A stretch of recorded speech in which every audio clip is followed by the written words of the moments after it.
Hey, everybody. Welcome back to the Soulful Speaking Podcast. My guest today is Kurt Uhlir. Among many other things, Kurt is a sought-after speaker on servant leadership, high-performing teams, and modern marketing strategy. He's got 200 plus talks in just his last executive role. And as a speaker, he blends vulnerability with real world execution insights, inspiring audiences to lead with humility, build meaningful relationships, and scale with purpose. Kurt, welcome. Thank you for having me. Yeah.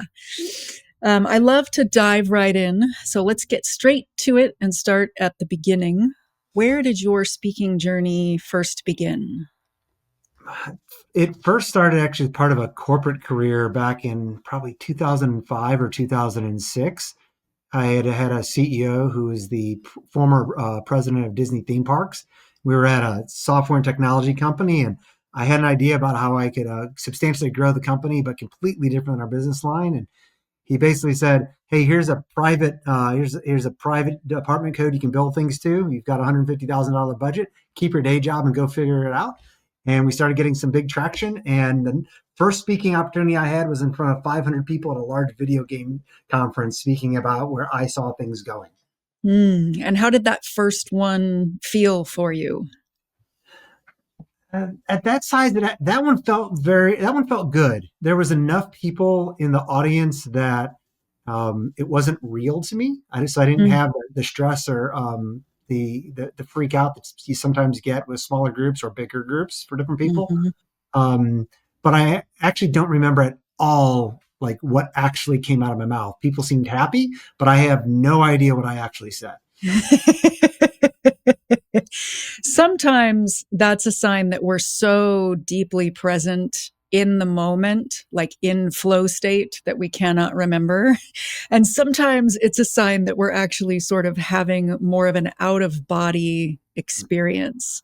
If you were to hazard a guess, which experience do you think you had with that first one? That first one, I think I was much more in the flow state. I hadn't yet gotten to the good and the bad of getting real direction because I only had about a day and a half to prep for it. Where Mhm. for me, I got poor advice, which was to memorize my speech and have everything kind of nailed down to the exact word, which we may get into, was not a good place for me to be at. So I think I was much more at flow state, speaking about a topic and a vision that I saw was going to be transformative for the industry and has been, but not something that was concrete enough where it had to be a specific exact order of events either. Yeah, I can feel the connection to your why, as Simon Sinek would put it, like between you've got this vision, you've got this idea and an intention and a real sense of purpose, and letting that drive completely, which I always think we need to have that in order to really be vibrant and alive from head to toe and honoring our values and doing it in only the way we can. I do not recommend that people memorize their whole speech. In case you're new to the Soulful Speaking podcast and you're listening, and I am finding myself curious about what happened when you tried to implement that advice. Yeah, that worked very poorly for me. I think for a few reasons. One is I'm guessing from the guidance you give people, it's usually not the most productive way, even though Toastmasters and even National Speakers Association tends to say people come up with their signature speech and like practice it over and over, where it is repeatedly the same. And I don't understand because the best speakers I know, every time they deliver their signature speech, it's going to feel different and unique. But for Yeah. me, I've been really good academically and in schooling and in 11 different industries. But there's one skill that I do not have in anything, which is actually a huge benefit to me, is I cannot memorize anything. I can remember specific details 2 weeks later of things that nobody would remember. But if you actually give me anything and say, "Hey, I'll give you $1 million if you memorize this list of 20 things in the next week," I probably couldn't do it. And so for Mhm. me, being told that I needed to memorize that, as I tried to do that in quite a few corporate settings and then paid speaking things later, it just raised my stress level to the point that I did not want to do anymore, even though I was getting paid well for it. And it was brutally painful on the recordings that I had. Thankfully, there wasn't a whole lot of video recordings then, but I did have audio recordings of everything. Yeah. When you say it was brutally painful, how did it feel in your body, emotionally, energetically, when you were trying to do it from memorization? Kind of like I was running into a brick wall in a lot of ways because I had because kind of given the advice that said not only do you have to memorize the specific words, but the specific order. And I do think story arcs are important, but I think much more now in terms of major chapter headings and maybe some a single bullet underneath each one of those.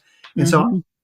if I got onto a tangent or I was reading somebody's face in the audience, so I embellished a little more, which may have had me move elsewhere in my story, of which was still to a point I wanted to talk, I felt like I ran into a wall and that everybody watched me do it because as if everybody had to outline to my talk ahead of time. And they all Hmm. just went, oh. And I didn't know at that time where I was feeling stress. I now notice I tend to feel my stress the most across my chest. Where, like, if you Hmm. ask my 6-year-old son, he'll say he feels stress right here and up at the Mm. front. But for me, I'm going to feel it across my chest, and it only then radiates out from there. Yeah, and if you feel it across your chest and you're known now, or you know now that your vulnerability is one of your greatest gifts, if you're feeling the stress across your chest, you're actually probably hardening and closing that gift of yours off rather than leaning into it. Yes, and because I it was creating this stress that didn't need to be there, the ums and ahs in breaks and unintentional pauses where they're not helpful, even though pauses can be helpful, they would come out and amplify so much more because I was creating stress that wasn't actually there or present. Yeah. Yeah, absolutely. I have a background in theater. I see huge parallels between speaking and theater and film. And that, of course, means I know what it would actually take to memorize something that is, let's say, 45 to 75 minutes long, or even 10. A 10-minute long monologue, if you're in the theater, is an incredibly long amount of time. And if you're doing a one-person show that's 45 minutes to 75 minutes, it takes so much work because you have to in Yep. theater to learn the character and then also learn to deliver it as if it's happening fresh in that moment. We go to school for many, many years to learn how to do all of that. And there's still a wide range within live theater of who's really great at memorizing and truly looking as if it's coming to them fresh in the moment. Then there's also something like Saturday Night Live, Mhm. where they improvise to create something. And then they've got bullet points that are pretty detailed backstage of what was it that we improvised? What are the major mile markers that we know we need to hit? And they are allowed to re-improvise it again rather than memorizing it word for word like a play. And when you see people on Saturday Night Live cracking up at another character, part of the reason they're cracking up is that something happened slightly different than it ever happened in rehearsal. And it really sounds like that's part where you shine and how you're built is to have the moments with the audience, your scene partner, where you go off and then you know what the major mile marker is, or you can look at the notes on the slide presentation and find your way back. Really treating the whole experience as a conversation from what do you want me to speak about? Let's start in conversation. And then when you're doing it, their half of the conversation is more silent a lot of the time. And it's not a soliloquy, it's a conversation. Yeah, very much for me. It's funny you mentioned like Saturday Night Live. So I used to live on the same block as Second City in Chicago, which is where so many of the Saturday Night Live actors came from. And so like every Tuesday and I think it was Saturday nights after their last show, they would open up for just the neighborhood and come and just hang out. And as long as they were having fun, they would continue going. So they would guarantee to do like a 30 to 45 minute just open.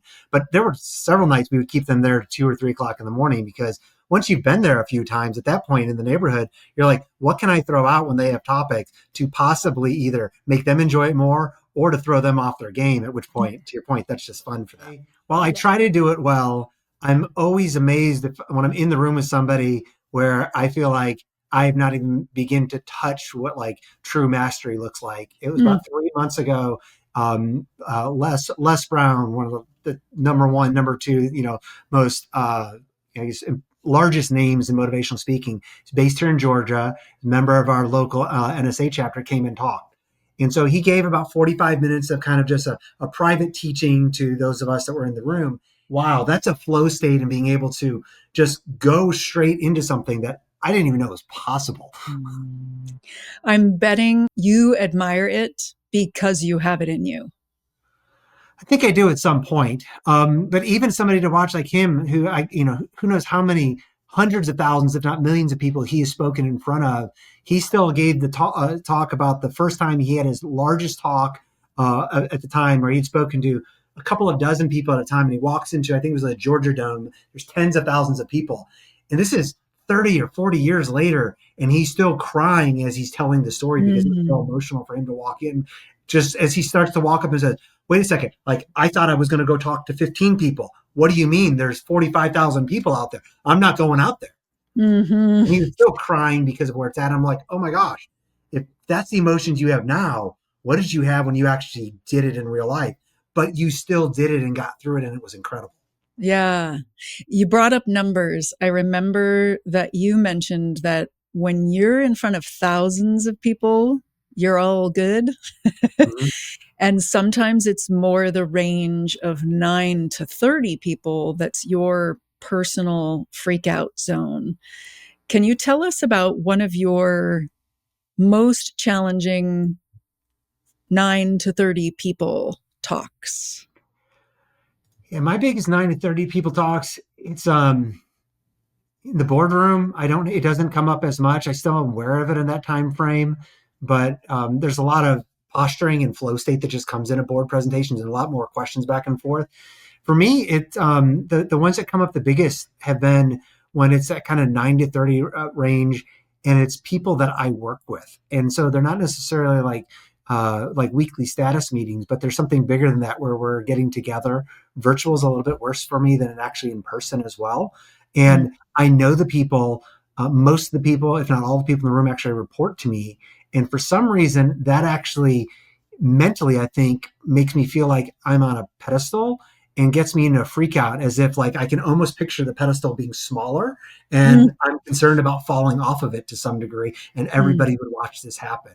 And I can work my way through it, but only if I actually make myself leading up to the meeting of that size be very intentionally aware that that's how I'm going to feel in a few minutes. So I can almost have my freak out beforehand and to acknowledge where it's at and to say that fear is not real, and that allows me to put it to the side. But if I don't take that time ahead of time, like Mhm. it will be bad, not just for my audience but for me.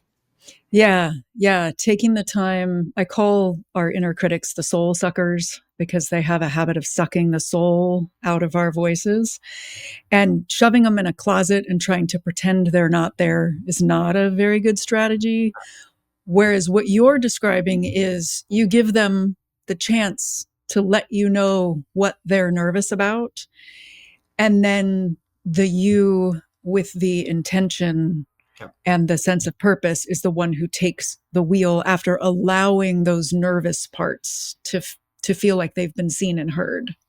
Yes, and I try to find that time before, even if it's not in that kind of 9 to 30 frame, because things might be happening in my life and I don't realize it. And I want that to happen before I get up on stage or start speaking on something virtually so that I get to deal with it and my audience doesn't have to deal with it. And so when you and I spoke before, like speaking in front of 4,000, 5,000, I think I've done as high as 7, maybe 8,000 people, usually no problem. But go back about 2021, I'm behind stage getting ready to step out for about 5,000 people on a stage for a large shareholder event. And we're waiting. Actually, my daughter's 3.5 now, so it was 3.5 years ago because we're waiting for her to be born. My wife had been in the hospital a long time with preeclampsia, and so my wife and I had the conversation. Up until this certain time, I would go home, but after this time, she wouldn't even contact me if anything was going on because there's no way I could get back in time. Well, so about to walk out to 5,000 people. Normally, it would not have been a problem. And I took that little bit of time to go, all right, how am I feeling? And I realized, nope, I'm in mild freakout mode because I'm worried about my wife's health, I'm worried about my baby girl's health. And it was almost as if I was going to step into a private meeting with 27 people that worked for me. And so I literally just found a quiet spot behind some more of all the lights and knobs that you have behind these large places to find a place for me to freak out. And I pulled it together within about 2 minutes of walking up on stage. And this was great. My friend Curtis, who was the MC, he caught me. He was like, "Are you okay?" I'm like, "I'm good now." And he could see in my eyes. He goes, "You weren't just a few minutes ago, but you're fine now." Yeah. Yeah. Leaning into the freak out. I love that. I can imagine you, like standing in a corner, moving rather than standing in a corner, pretending to be fine, having a like, oh, I'm freaking out, actually moves all that energy so that it feels more like you've already started Yeah. by the time you start. Yeah, I'm also keenly aware of. I was a college athlete in 3 sports, and so I still remember my first. I was a runner, and so the first cross country meet, my coach freaked out because I mean 5 6 minutes before it started, he sees me off on the side throwing up, and he is Mm, like, and I came back, and of course he's like this is bad for electrolytes and all sorts of other reasons. I'm like, I'm good now. This is what happens before a major event. It happened before every state meet I ever did. And so he got used to watching this. Kurt's going to probably throw up and just have this physical freak out. But that was a physical symptom I had at that time. But it wasn't because I was actually fearful. For me, I was so excited about what was to happen. And so I'm keenly aware of that, like to our bodies physically, fear and excitement feels the exact same. And so by taking that time, not only do I let the energy kind of come up and so I can be aware of it, but it allows then my brain to say, yes, this would feel the same whether or not physically, whether or not it is fear or excitement. So I'm going to choose to consider it excitement. That allows me to mm. then funnel it into a flow when I go out on stage. Yeah, I love that. I try to help people do that myself. And if they can't fully get to excitement, we'll use words like nerve citement or scare citement to honor Mhm. that both things, depending on what part of you is labeling all that sensation, both things can be true at the same time. And then eventually the shift to, oh, now I recognize it as excitement. And also one of the people considered to be one of the best actors of all time, Laurence Olivier, reportedly used to throw up before every single performance. Oh, nice. And he was the best in the world when he was alive. And he was still throwing up because energy needed to move. So Yeah. he just 5 minutes to places, okay, excuse me, run to the bathroom, come back, and that energy is moving. I would love to hear your what you feel was your worst ever public speaking moment as well as your best ever public speaking moment. My worst speaking moment was not a paid gig. My dad became an elder in a church, and I was asked to come and speak for that. And I had planned 10 to 12 minutes to talk. And I'd have to look back at the recording because I did record it. I think I finished it in a little less than 3 minutes. It was I mean, I don't even know how I spoke as fast as I did. And I did not take the time to pause ahead of time, as we've been talking about. Mm-hmm. Looking back emotionally, I should have, because my dad and I also had a very negative relationship in a lot of ways. And so there's so many things I can look back and go, I should have realized how I was going to feel emotionally. When I recall, though, not only looking at the time as I was stepping down from the podium, but I also recall seeing everybody was almost like this. And the pastor who was kind of emceeing it that night said something to along the lines of, that was a lot of information. We have a lot to think about. And I realized that was probably the worst thing that like conveying, like he was trying to make it sound good, but he was confirming everything that I knew had just happened. Mm, I've been there. I believe so. I have two quizzes. One of them is the speaker alter ego mask quiz. And I am my top of my own quiz is the deranged mannequin. Mm. I see that that was yours as well. And that like, you know, there's so much passion or so much energy shooting out the front of the body. That look of people looking like cartoon characters with big eyes and their hair blown back. I have seen that so many times myself. Whenever something feels really important and I'm either trying to outrun judgment, boredom, or to prove myself. And I feel like I have to prove myself, which is really proving myself to myself Mm. really, really, really quickly. Yeah. Yeah.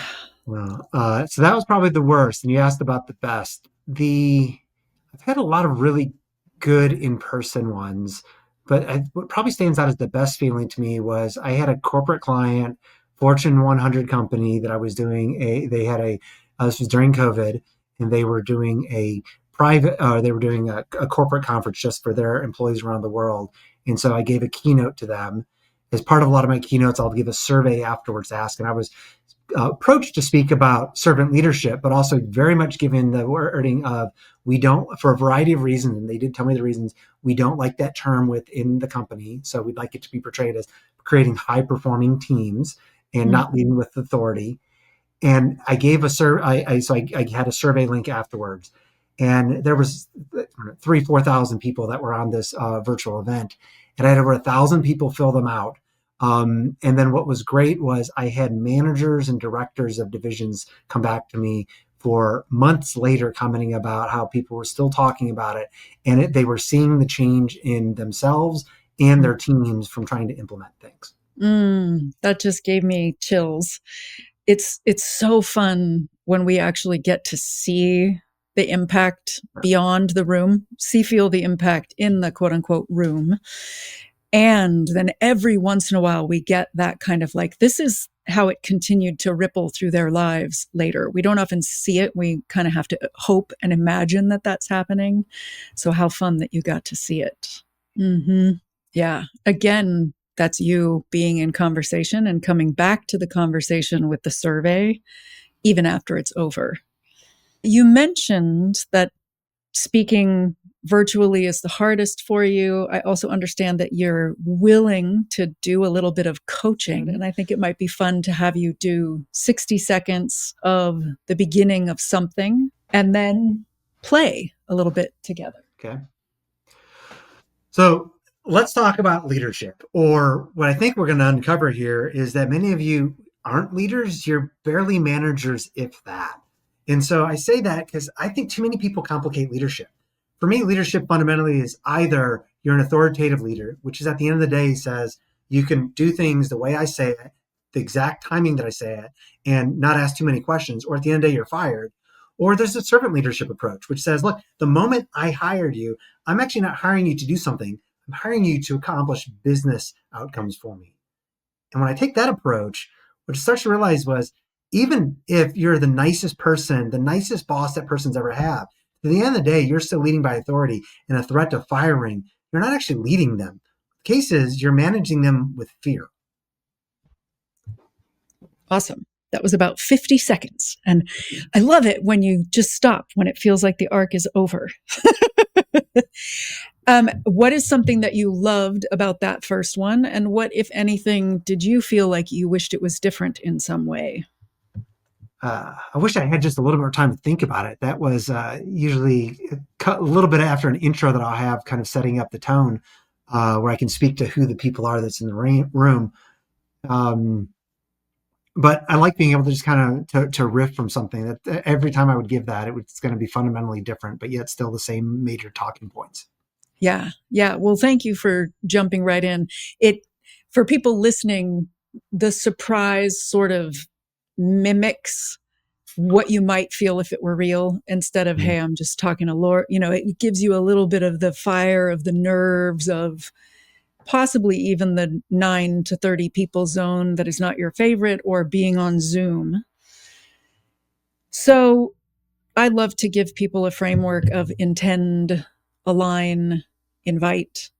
We did a little bit of the intention before we started, which is, how do you want the audience to feel Mhm. by the time you're done talking? It could be an emotion word, it could be an energy word.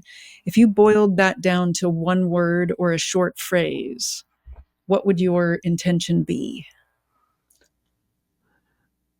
Imagining possibilities or imagining change. Mm-hmm. Great. Align is aligning your body, your breath, and your energy with that intention. So you're sort of embodying possibility. And with our most expressive self, so that the breath is supporting the words so that they come across differently, like the difference between Madonna and Lady Gaga. There's more resonance in the Lady Gaga version. And the energy is that hugging the room. Mhm. And when we're on Zoom, what I notice happening for some people is that awareness follows our eye contact. So if we're looking at a device that's only a foot and a half away from our face, sometimes we get smaller. So if you can see my face, see any faces on the screen when you're speaking, and the depth of the room behind them. And then also, even though you might have eye contact with my face on the screen or any of the people on the screen, be aware of your whole room so Mhm. that your energy is a little bit more like yours is when you are in the 100 to 7,000 sweet spot that you love so much. I can So see that's that. a, Yeah, I yeah. mean, I love using the stage to walk. Mm-hmm, It also helps me speak slower because I'm mm-hmm, very physically aware of my cadence from a walking perspective. And mm-hmm, so if I'm ever somewhere where the mic is stationary, it's worse for me because I have to be so much more aware of my timing as opposed to when I'm walking or using my hands. That physical awareness I'm keenly aware of, which automatically puts everything else in sync. And I'm almost never moving when, not my feet. There are times that, like, at least at this house, at our other house, sometimes I do have a room I can move around with and be mic'd on. But here, I don't mm-hmm. have as big of a room to be able to move with. Yeah, I'm starting to think of the difference between stage and film. And what I hear as you're talking, or what I'm imagining, is that sometimes when you move, it's to go connect to someone on the right side of the audience more deeply. Mm. So you put walking over to them behind that, you have a moment with that side of the crowd, and then you go back to the center, and then you move to the other side. So I'm also wondering, when there's someone more here than just me, if you're not saving the video for future use, if you really are able to look at some of the face boxes on the screens that we all know so well, it's like, um, on stage, crossing the stage is your blocking, Yep. and that might become taking a drink of water in a film thing. Everything becomes smaller. So if your impulse that would be, I'm going to cross the stage to connect more deeply with this person, it becomes, I'm going to look at this box down and to the right. And then I'm going to look back up at the one up near the center, and then look over there, so that you're sort of channeling those organic impulses that you have and making them screen sized when you can't stand and walk around the room. I could see that. Yeah. The last thing, inviting, is inviting people underneath the words into that intention, that possibility that you mentioned. So it's like the conversation underneath the conversation. And I know you're very good at this from what you've talked about. And on Zoom, it can be harder Mm. because sometimes you get every single face has just their name up and you can't see them.